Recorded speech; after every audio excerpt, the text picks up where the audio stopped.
very clear. Oh, thank you. Thank you. Welcome back all. आप सभी को बहुत बहुत नमस्कार।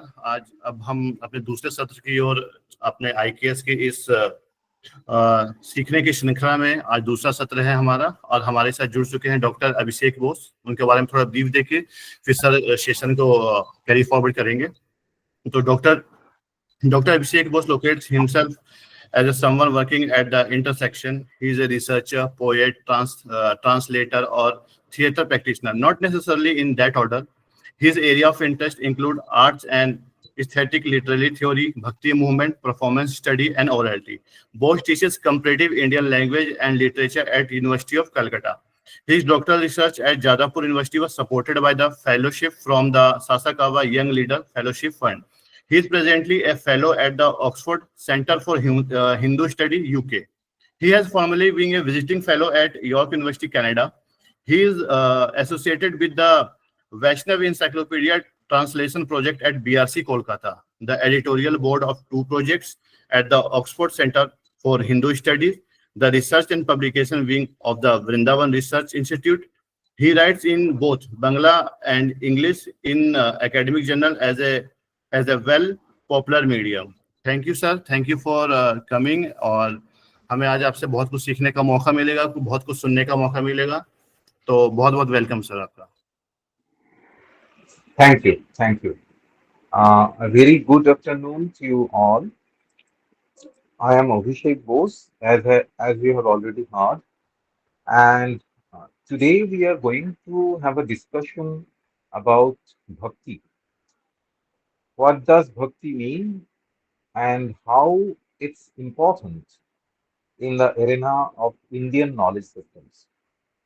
I am using Indian knowledge systems in the plural with an S because to me it appears, and I hope that it will also be apparent to you after this discussion that Indian knowledge systems are plural, they are various in nature, they have differences and also points of meeting.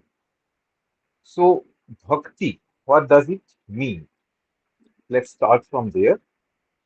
Uh, Let me inform you that I am presently stuck with an injury. This is a bit of personal detail, but and I don't have any material with me. Uh, Bedridden I am now, but as I have given my words to Professor Preeti Suresh ma'am, so I am here, and I am a repeat offender because I have been coming into your sessions for quite some time. Anyway, so let me share some pictures with you. I don't have a PowerPoint presentation today, as is apparent. Uh, is there any share button here? Can anyone help?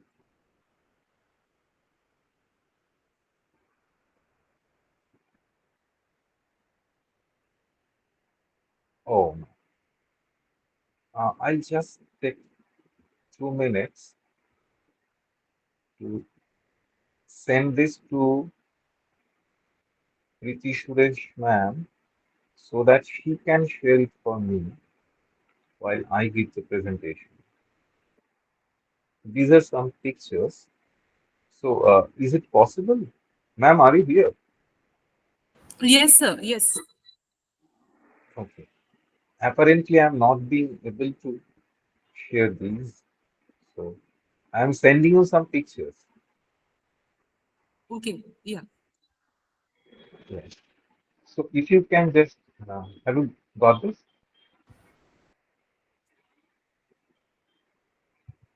If you can share the picture with etymology of bhakti, there are various lists. What does bhakti mean? Yes, sir. Just.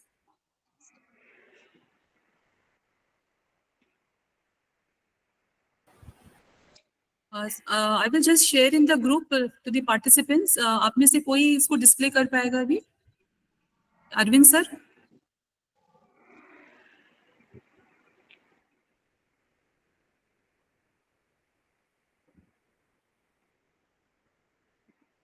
Um, Anyway, I'll continue.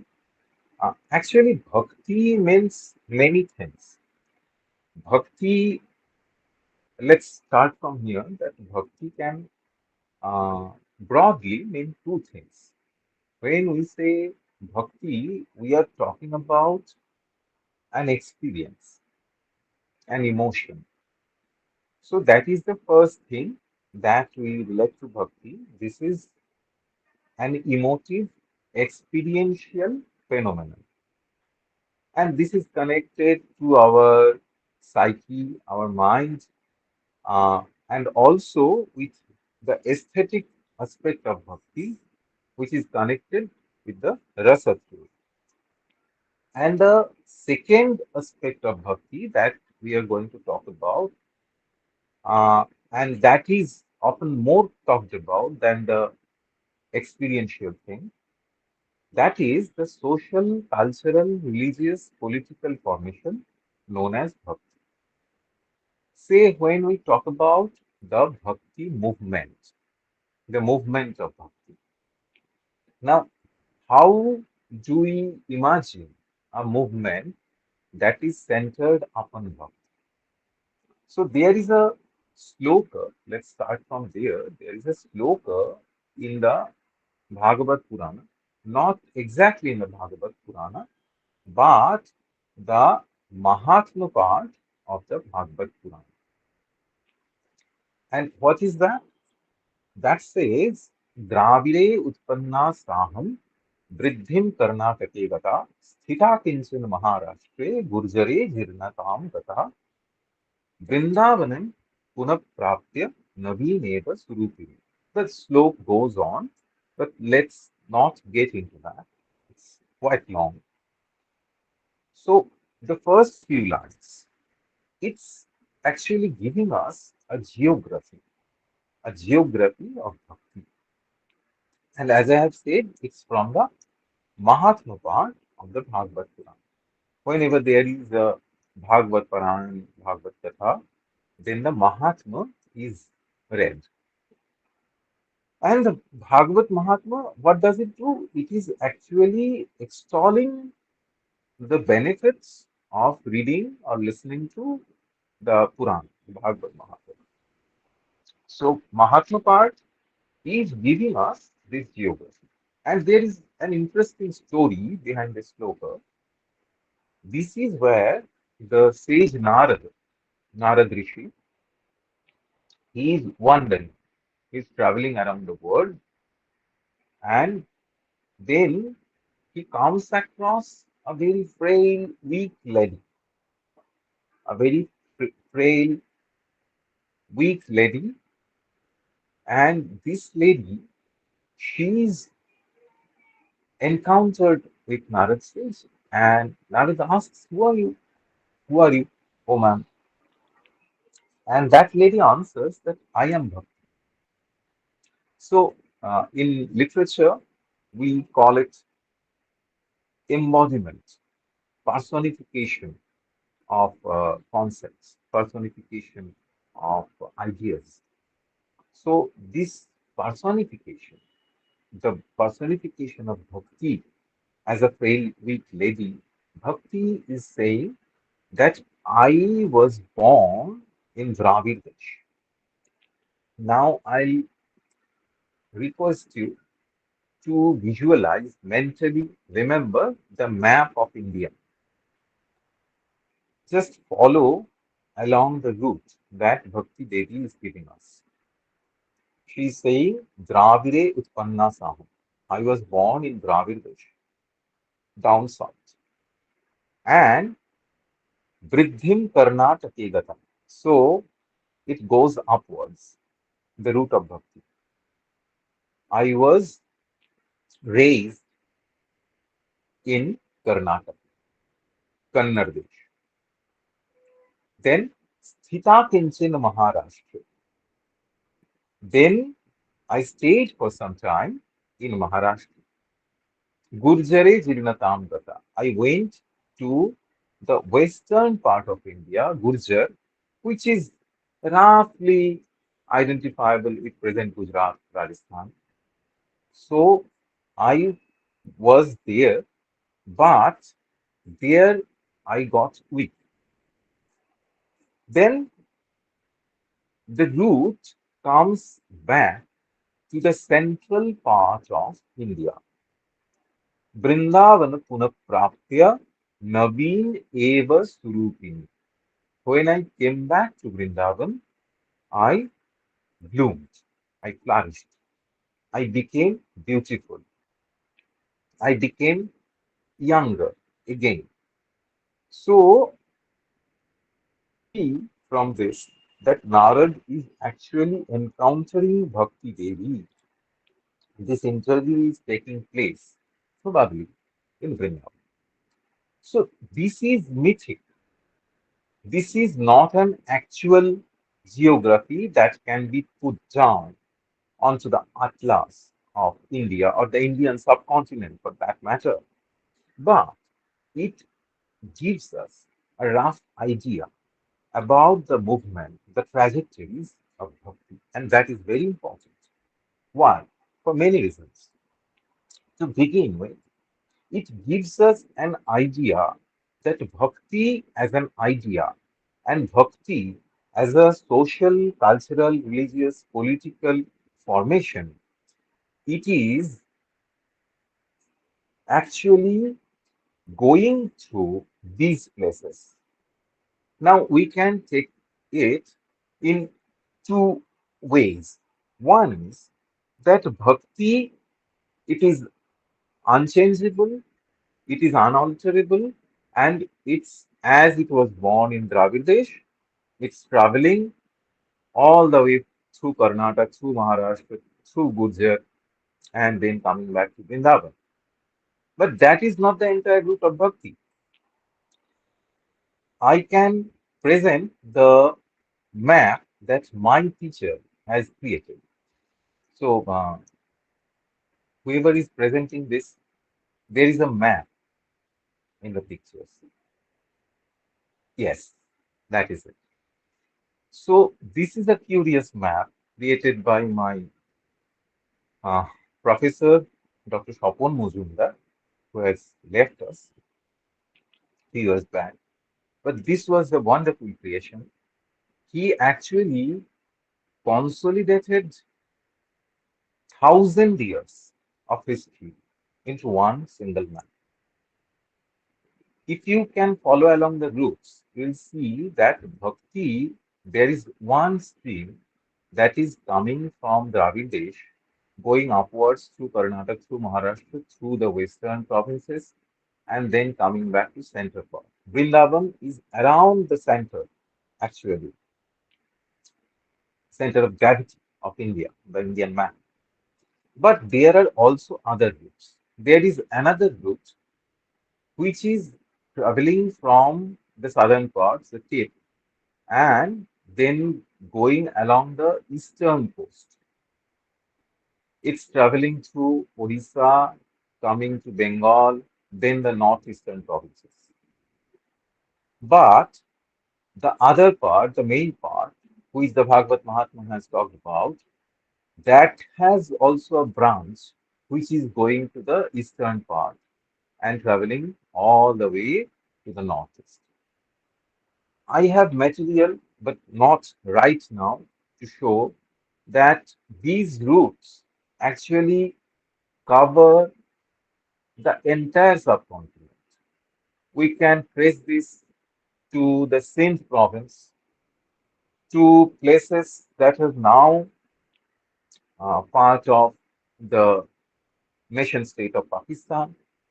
We can trace this to Afghanistan. We can trace this to Sri Lanka. So the streams of bhakti, the roots of bhakti, that actually encapsulates the entire subcontinent, our cultures, various cultures. Now, these are the two aspects I have talked about.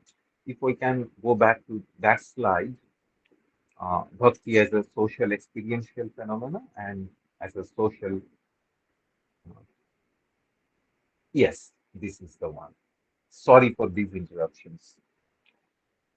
So, as you can clearly see, that I have tried to broadly divide bhakti as a concept into two categories.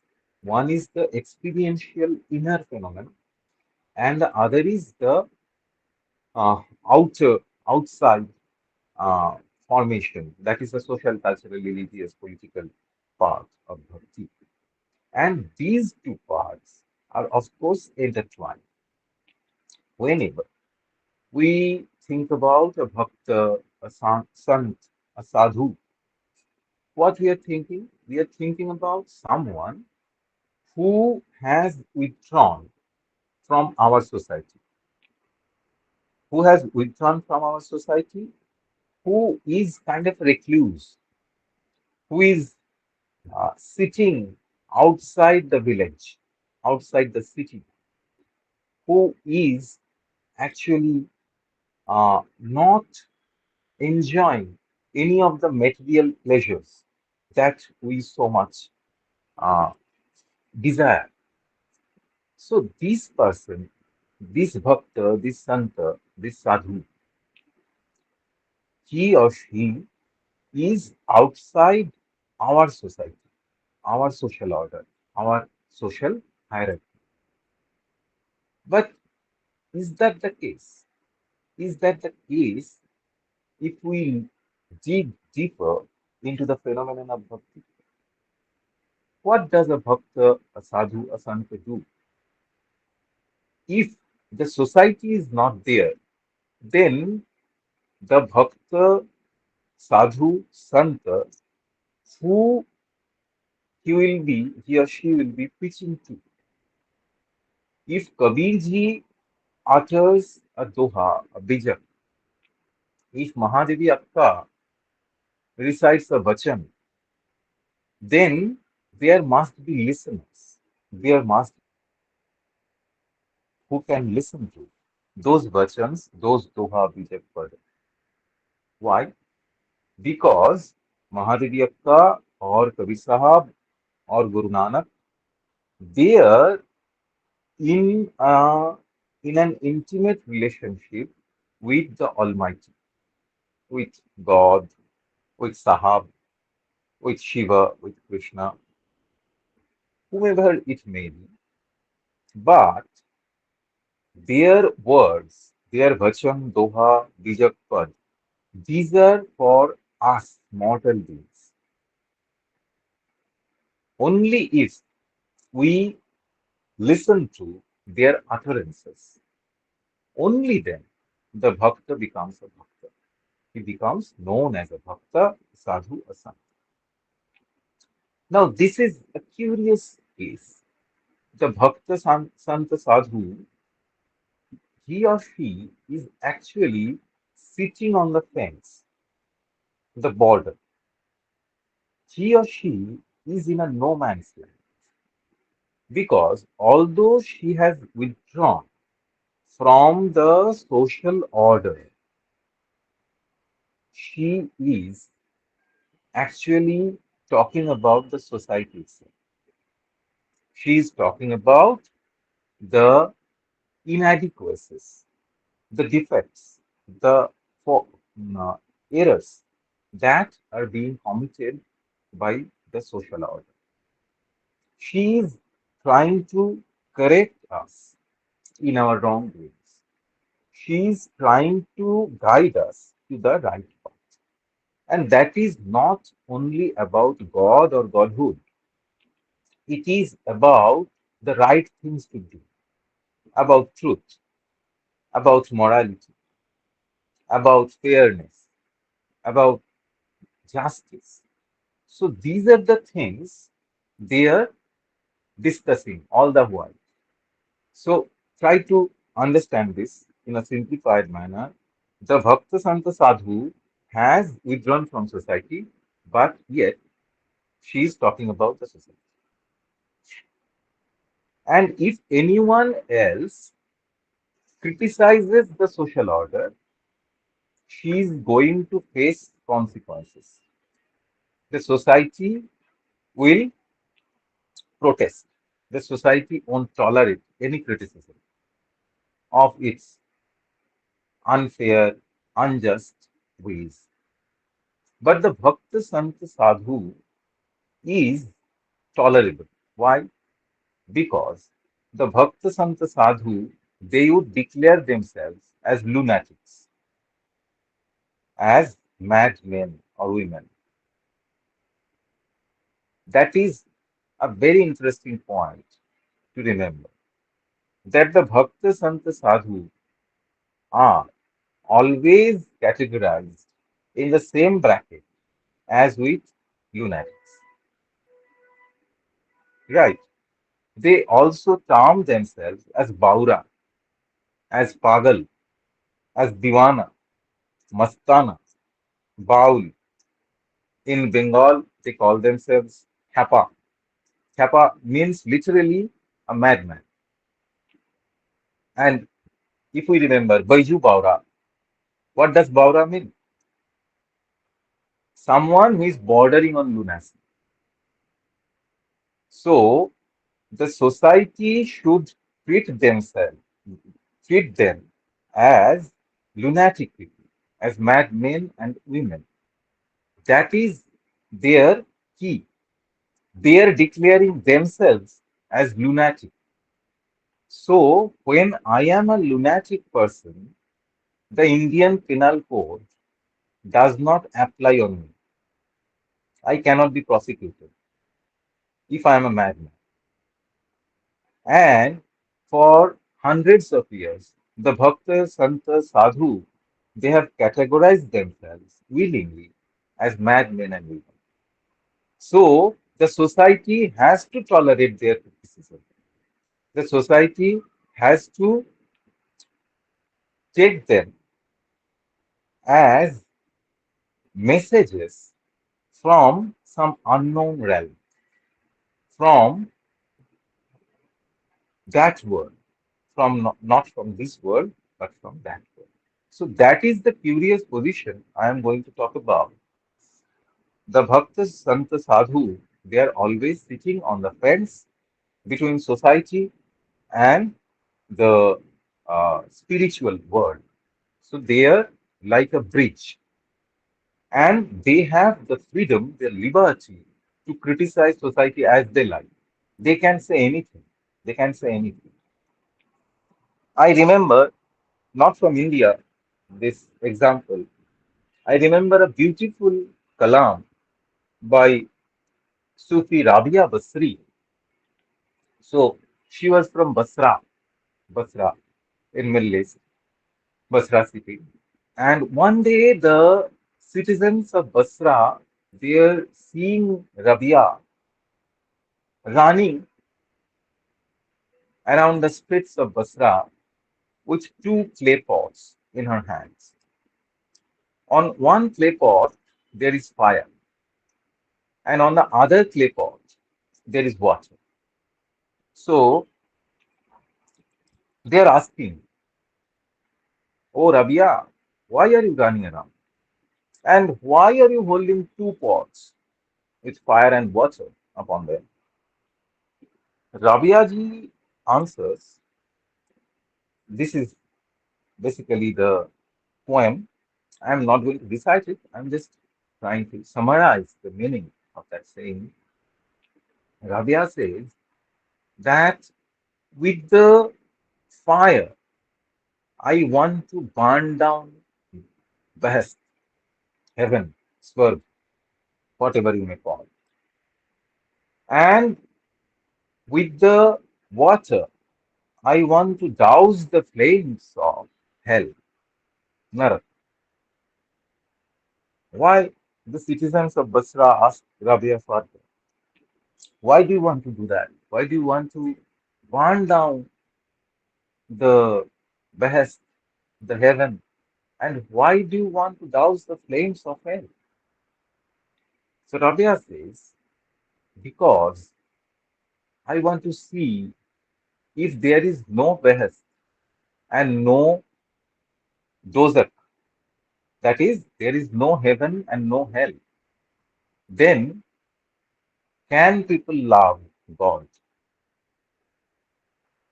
Because our relationship with God, or in any religion is basically based on this reward and punishment system, right? If we do the right things, then we are going to heaven straight. And if we are doing some path, commit some sins, then we are going down to hell. That's why we are in fear of God, of our particular religion. So we are not loving God for Himself. We are not loving the Almighty for itself. This is the way the institutionalized, established religions function. But the Bhakta Sadhu Santa, they are talking about another religion. They are denying this idea of God as a judge who is continuously judging us, judging our actions, whatever punya and whatever pap we are committing, as if God is keeping an account of all that. There are debits and credits, and after matching those columns, he is giving his order that whether we are worthy to get into the gates of heaven or whether we are going to burn down in hell eternally. That's why we love God. But what Rabia Basti said, and what every sadhu sant bhakt is saying, they are denying this idea of God as a supreme judge, and they want an intimate relationship with Godhood. That is the number one point that we have to remember when we are trying to grasp the meanings of bhakti.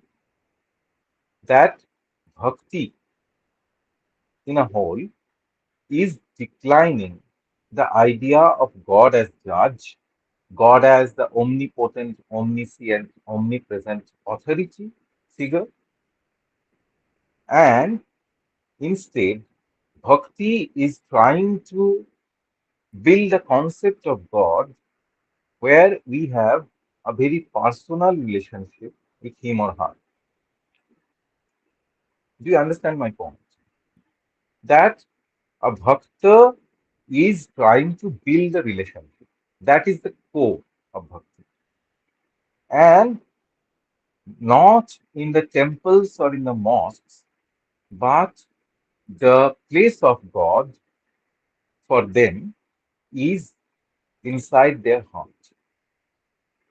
So often the theorists of bhakti, they have termed bhakti as the religion of the heart. Religion of the heart. As against the religion of scriptures, the religion of uh, temples and mosques. That is the primary point. The second point follows from this that they are trying to follow their emotions, their feelings, and not any scripture. Kabir Sahib says, uh, wait, one second, लिखन पढ़न की बात नहीं, देखन सुनन की बात. So Kabir declares himself as someone who cannot write, who cannot read.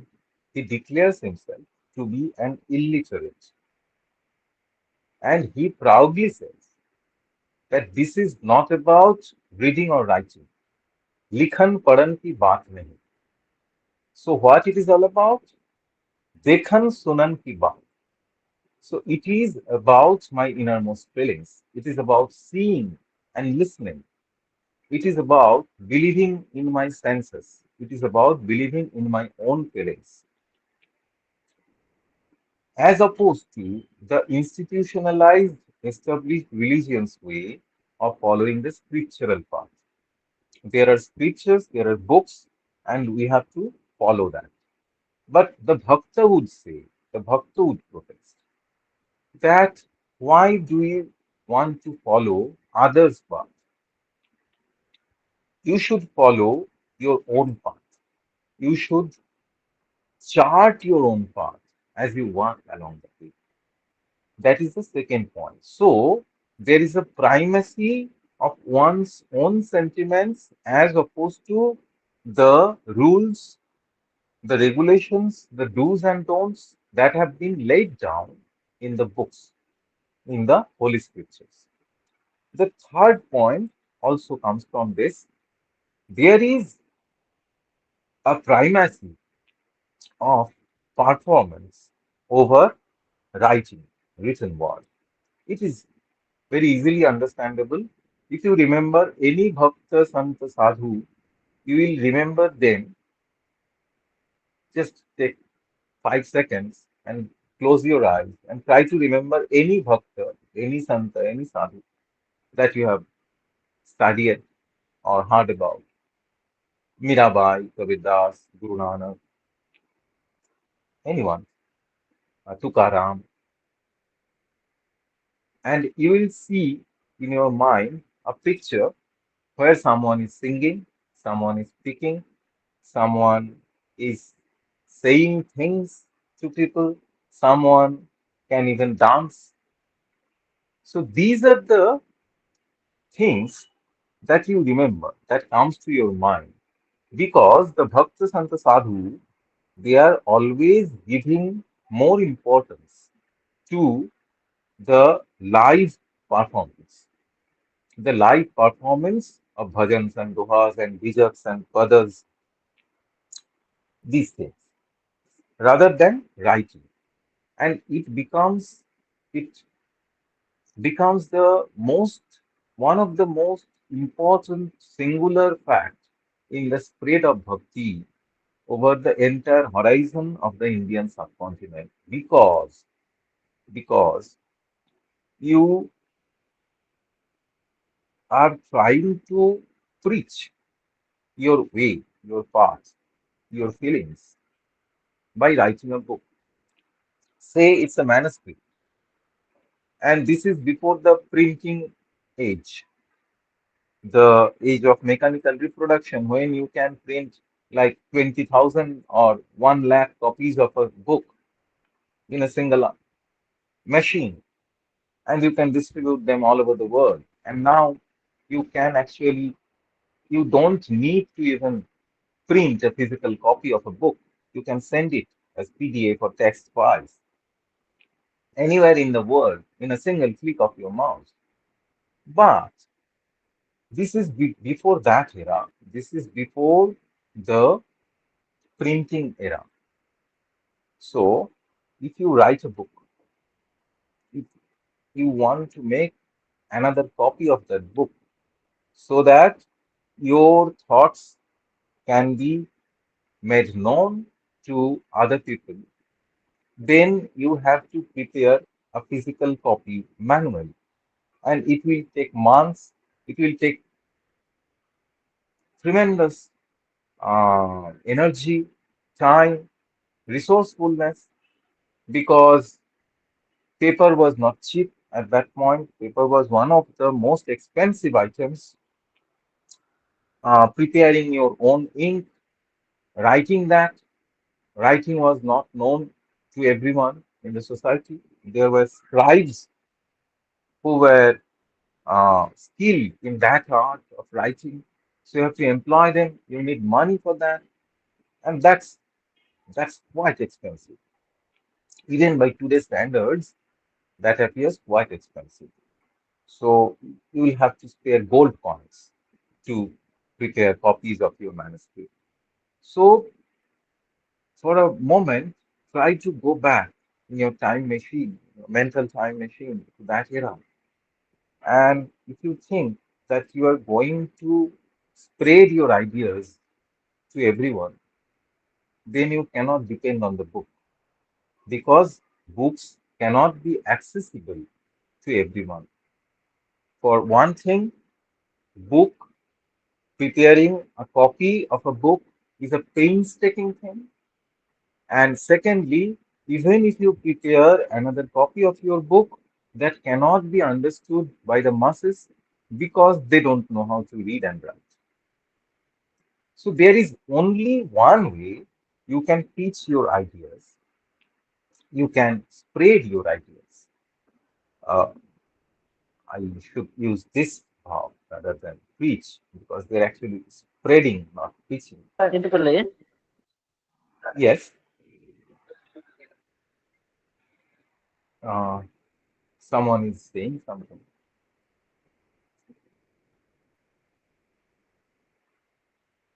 Okay.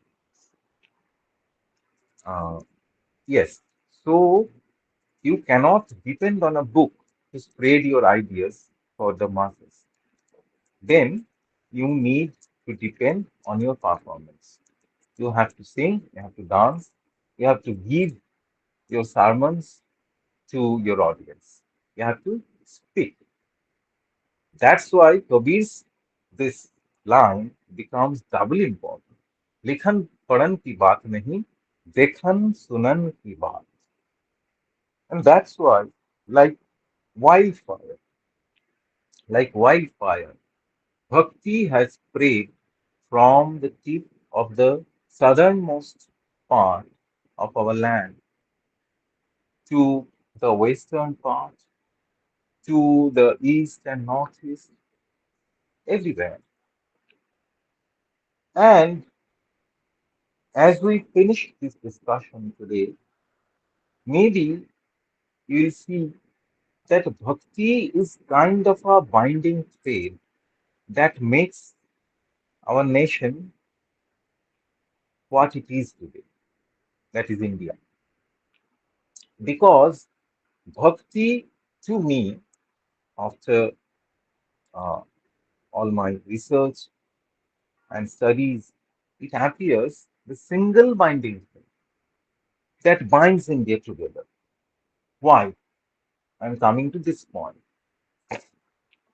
So, bhakti has another feature, another important feature that bhakti shifts from Sanskrit to the Bhasha language. This is one very, very important point because the established religious rhetoric, the scriptures, they were heavily grounded in the Sanskrit language. Now, that was good because Sanskrit was the lingua franca for the Indian people because they had different languages, different scripts all along.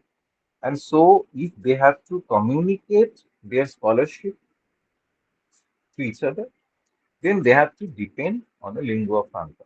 And Sanskrit took that place.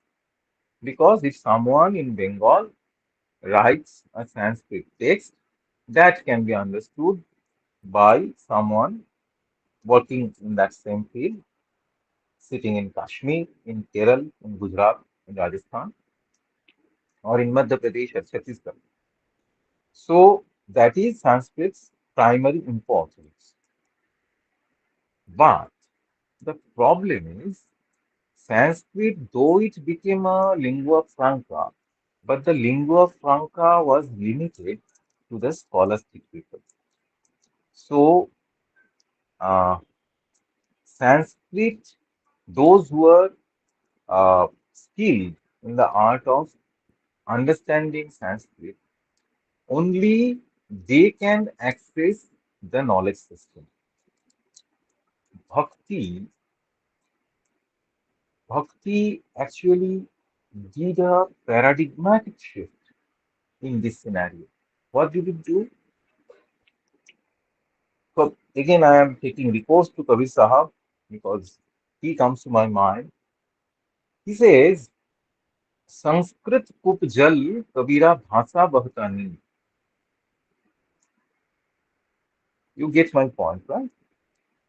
He is comparing Sanskrit with water from a well, and he is actually saying that the Bhasha languages like Marathi, Hindi, Telugu, Kannada, Bangla, Odia, Assamese, these languages are called Bhasha languages. All of us are aware. So Kavi says, Bhasa Bahata Ni. The Bhasha languages, their analogy is the flowing water from a river. Why?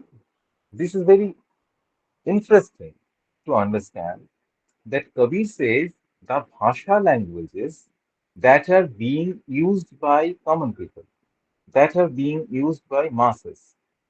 Those who don't understand Sanskrit, they can converse, they can have transactions of their ideas, materials and ideas in their own languages. So that is a key feature of bhakti in our case in this classroom because bhakti has shifted the focus from Sanskrit language to other languages, those languages which were being used by the masses. And if you look at the emerging period of any language that is being used in India today, you will discover at least one bhakta at the helm in that twilight period. I know about a few languages, the history of a few languages. So if you look at the twilight years, the emergence of Hindi, the emergence of Assamese, the emergence of Bangla, the emergence of Maithili, the emerging years of Kannada, you will see that there are bhaktas who are composing in those languages because they were not afraid to express themselves in the people's language. Before them, there were, of course, beautiful compositions, very erudite prose, erudite poetry, but the problem was that was not accessible to anyone and everyone. What the Bhaktas did, they began to compose in such languages that they instantly become accessible to the entire population. All the Bangla speaking people, all the Hindi speaking people, those who even don't know how to read and write, all the Kannada speaking people, they can understand the bhajan, the pad, the bijak, the doha, these things, the ballads, gatha, everything. So, for the history of Indian literature, bhakti is such a point that if we forget about bhakti today, then we don't even have our language, our literary culture. So, for Indian literature and Indian culture, bhakti is very important. That is another point. Now, I am coming to the social and political and cultural part of bhakti. Bhakti is also a great level method because if we look at the Shaiva Vachan tradition, we will see that there is one prime minister of a kingdom like Basavanna, and there is someone whose name is very uh, enlightening. His name is Dasi Maya. What does Dasi Maya mean? Probably this poet was born to a maidservant, Dasi. His mother was a Dasi. And they are enjoying the same degree of respect and regard all along. Basavanna's compositions and Dasimaya's compositions are held in the same high esteem by the Kannada Saiva Bhajan tradition. And then beside them, we have Akka Mahadevi. We all know about Akka Mahadevi. What does she do? Akka Mahadevi is trying to refute the conventions of the then present society, and she's actually withdrawing from all attachments. At the end, she's even leaving her own garments, her clothes. She's going like that. She's roaming in the streets of the city, in the villages, without any clothing. And she says in a famous bacham, in a famous, beautiful piece of poem, that if my Shiva, my Chenna Mallika Arjuna, she fondly calls her Shiva, personal deity, if my Chenna Mallika Arjuna, she can see everywhere, he can see everywhere, if Shiva's eyes are everywhere, then what I am trying to hide with mere clothing?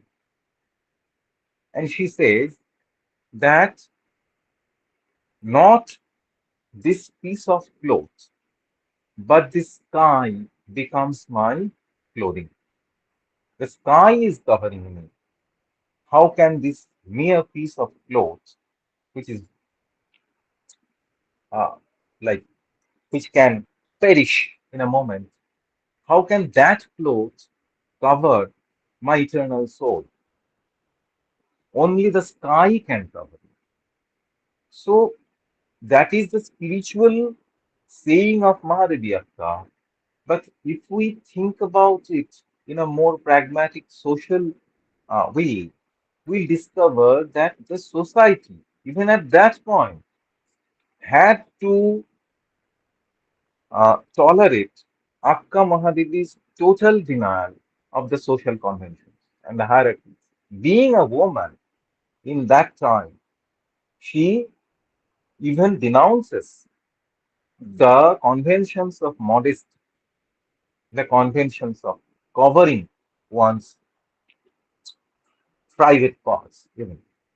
So that is the level making thing of bhakti, that it puts a son of a maid servant, a prime minister, a woman who is denying everything of the social order, they are all regarded with the same respect. If we look at more close to me, Bengal, then the most talked about figure here is, of course, Chaitanya Mahaprabhu. So, if we can go to that slide, um, ma'am, please.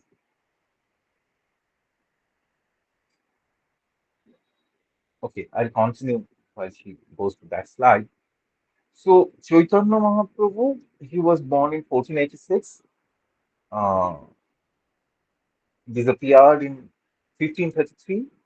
So, just 48 years, 48 years, and he became a talked about, the most talked about figures in uh, Bengal, and beyond that. I'm coming to that point. So now I'm going to focus the last bit of my talk on Chaitanya and the Chaitanya phenomenon. How does it conjoin the roots of bhakti? So this is my example for trying to show what I've been talking about till now, that bhakti binds India together. Now Chaitanya starts his journey from Bengal, from a small village, Navadvip, but it was considered as the most prestigious seat of scholarship at that point. It was even termed as Bengal's Oxford. Yes, Navya Nyay was the major contribution of Navadip. Anyway, so Chaitanya was born there. Now he goes on a pilgrimage to Goa. Just remember the map of India. He goes to Goa, that is towards the northern part, and he undergoes a transformation of heart. So, from uh, vigorous youth, passionate person, he becomes a bhakta overnight.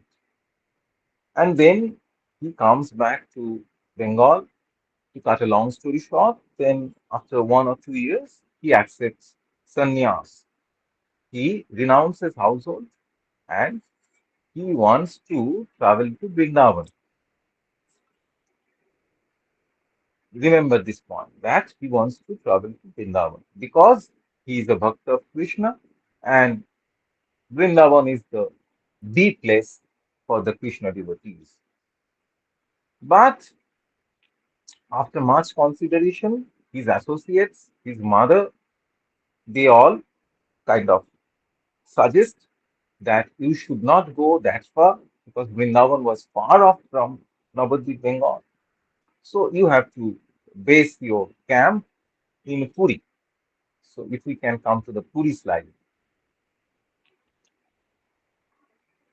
now, we are all about, all aware about the, no, not this one, not this one.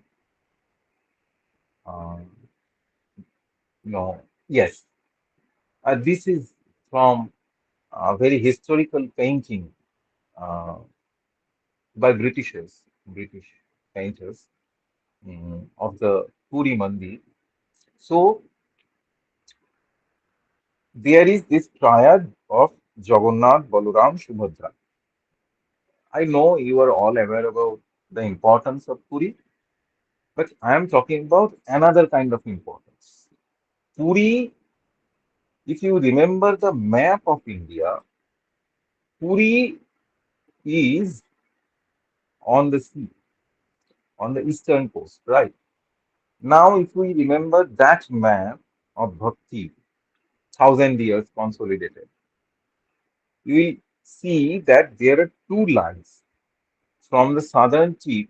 One is going through Karnataka, Maharashtra, Gujarat, etc., and the other is moving along the eastern bank.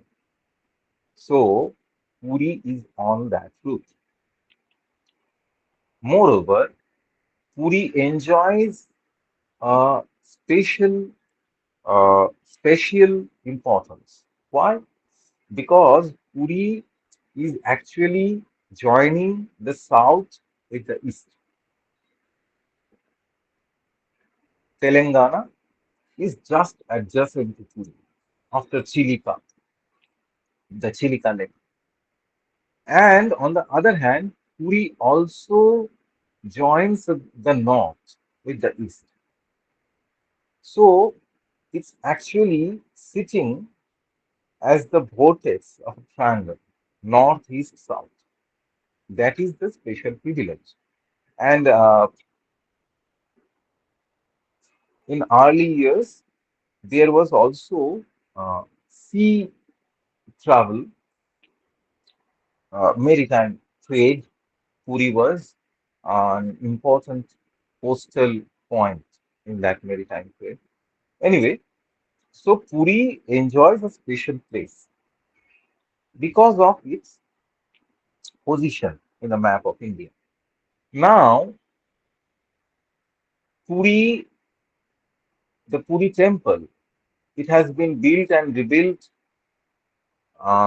refurbished by several kings, but the triad, the holy triad, Jagannath, Baladev, Subhadra, they are identified with as many gods and goddesses as possible.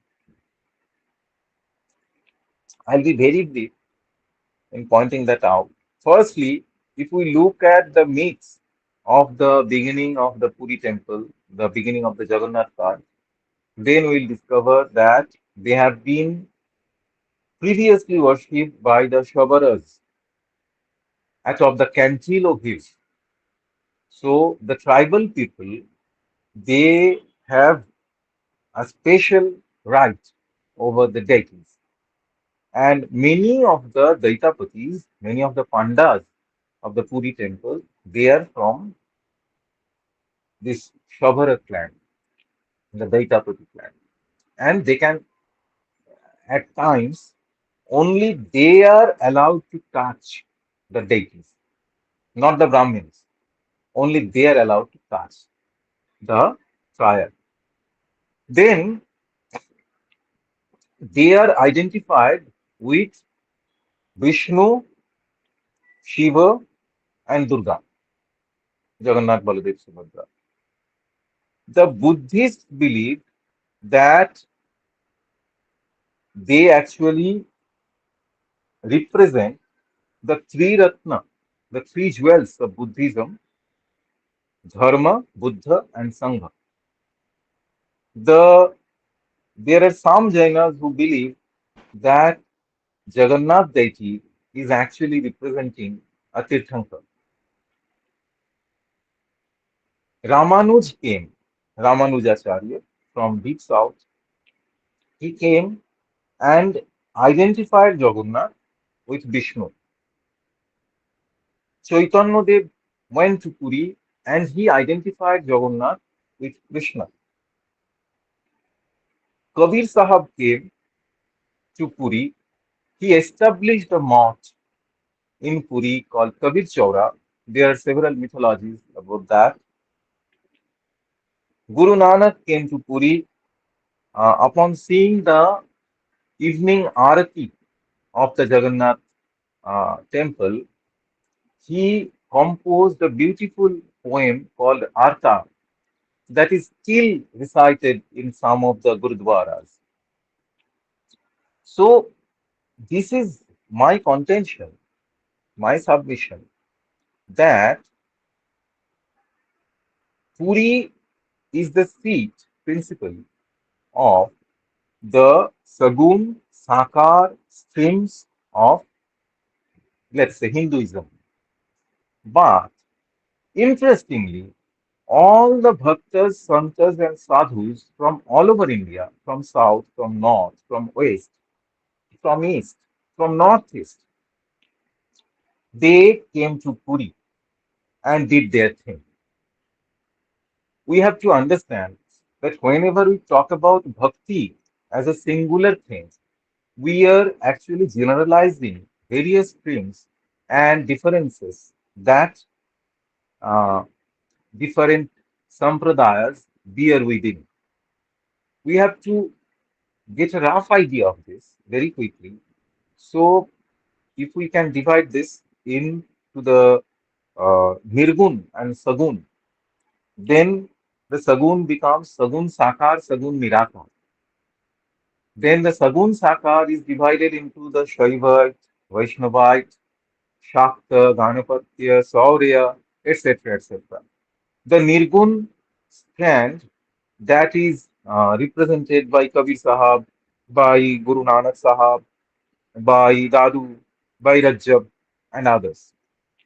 The Sagun Sakar of the Krishna Bhakta sects that can be represented by Surdas, by Mirabai, by Chaitanya Dev, by Shankar Dev of Assam. The Sagun Sakar Rama Bhakta sects that can be represented by Tulsidas, by Guru Ramanand, and so on. So we have to understand this very similitude and understand the roots, the various roots, not only geographically but also culturally, also mentally, it's taking. The roots of bhakti, there are several nodes along that. One of that becomes, of course, Pandharpur in Maharashtra. One becomes Puri in Odisha. And Puri temple and adjoining that temple, there are so many mathas, so many monastic orders, so many temples. subsidiary temples and mathas and missions. That if you even look at those customarily, you will discover Adi Shankaracharya Peeth, Govardhan Peeth. You will discover Ramanandi Moth. You will discover Kabir Panthi Moth. You will discover Chaitanya Sect.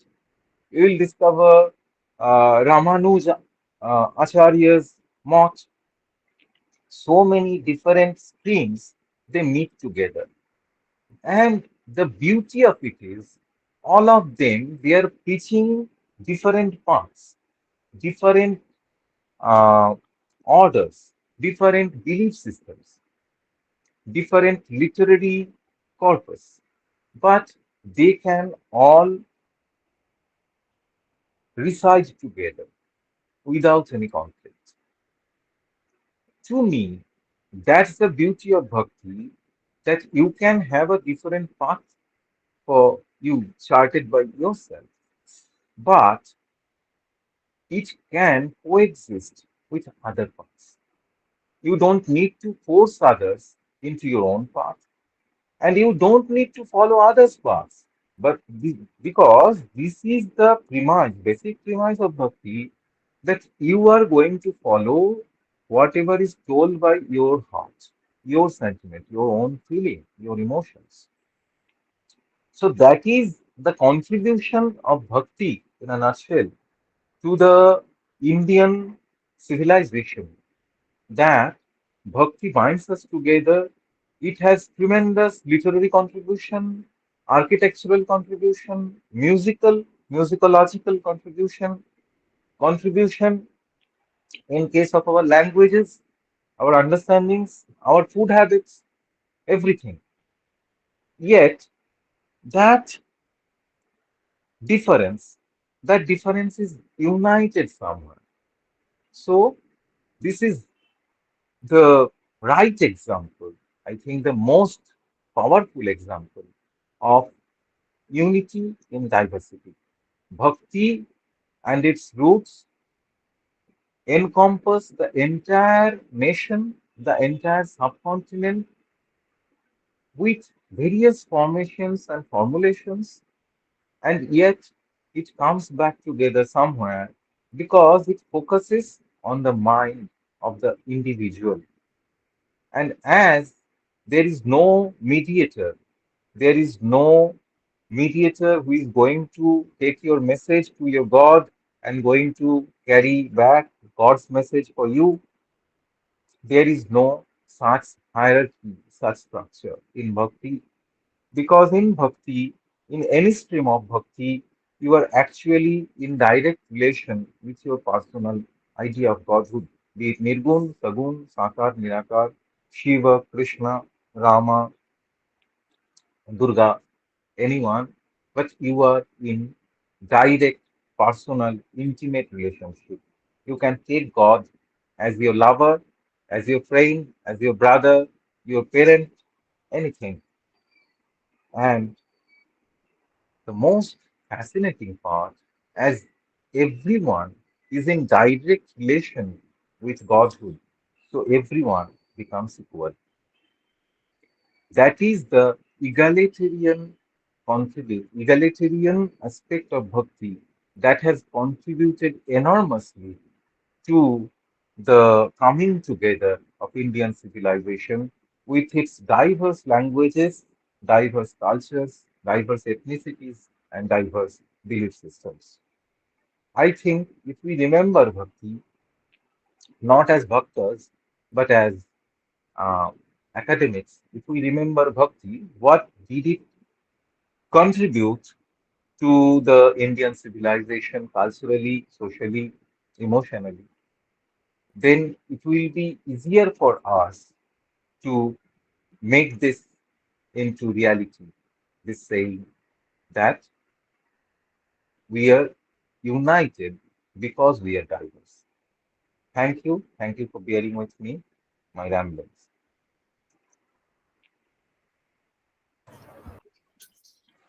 Thank you very much, sir. Very informative session. Any questions from the participant side?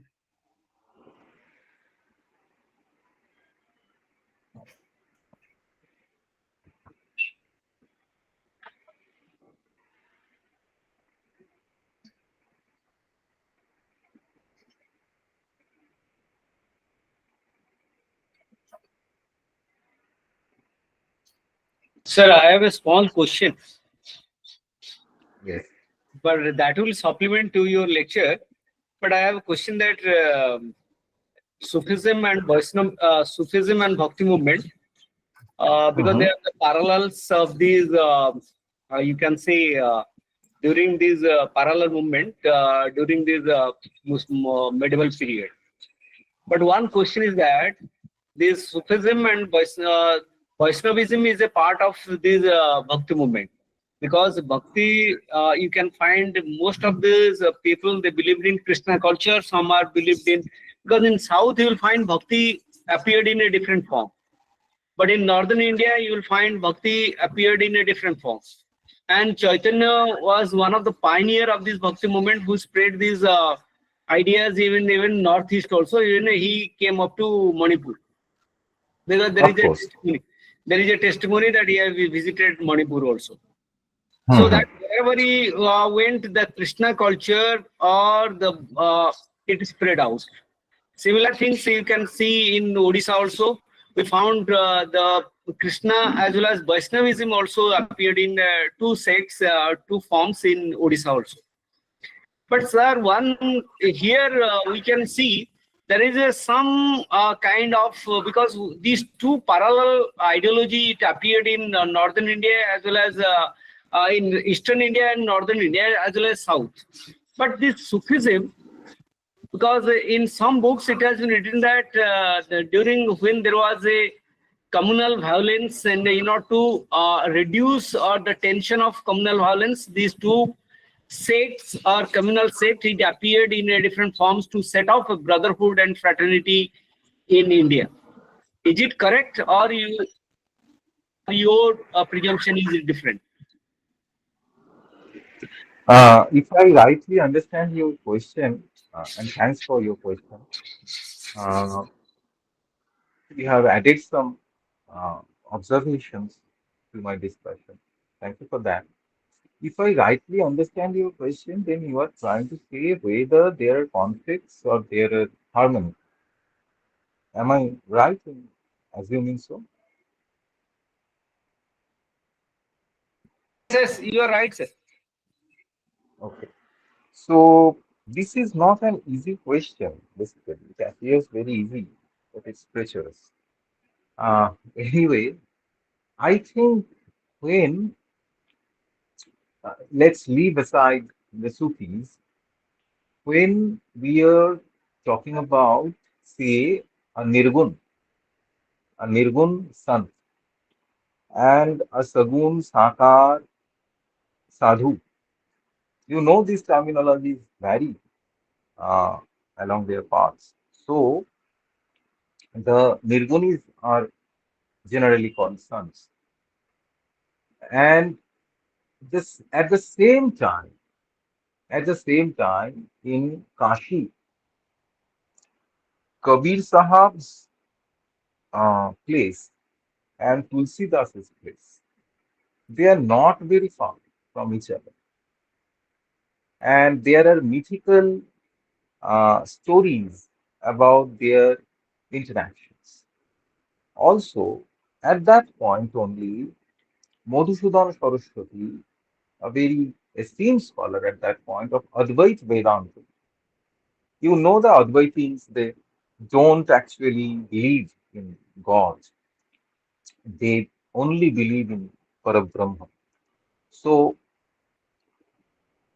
Brahma is true, Brahma Satya, Jagat Mithya, and the world is false. So the gods and goddesses are also not very agreeable for Advaita Vedanti sannyasi. But Madhusudan Saraswati, being one of the most famous Advaita Vedantin monk at that point, he is also composing hymns about Krishna. Even Adi Shankaracharya, he is he is the fountainhead of Advaita Vedanta, but he is also composing hymns praising Durga, praising Vishnu, Krishna, Shiva. So Apparently, it appears that there are several streams and they are fighting among each other, but that is not exactly the case. If we talk about Sufism, say, of course, there can be conflicts, there can be tension, but the major note in their interactions is, of course, walking together, walking along in different paths to the same goal. Because when you were focusing entirely on the individual emotion, the individual personal connection with your personal God, then you cannot rely upon the institutionalized religious barriers, right? So, if we think about Amir Khusru, Sufi, he is composing a poem, a kalam, which is about Basant, which is about Rang de Mohe. But if Surdas is talking about Krishna coloring the gopis, Amir Khusru is talking about his Khwaja, Mainuddin Chishti, coloring him. The metaphors, the emotions, they are the same. The belief systems are different. So, to me, it appears as a checkered uh, khelka of the dervish, of the sadhu. There are every color, every the patches are of every color, of every shape and size, but they come together to make that Quran, that Al Khallah, that what do you call it? Hmm, I don't know. The overall, that dress the sadhus wear. So there are patches of every shape and size, of every color, but they come together, making it into a pattern. So the essence is of harmony, of course, to me. I don't know if I could satisfy your query.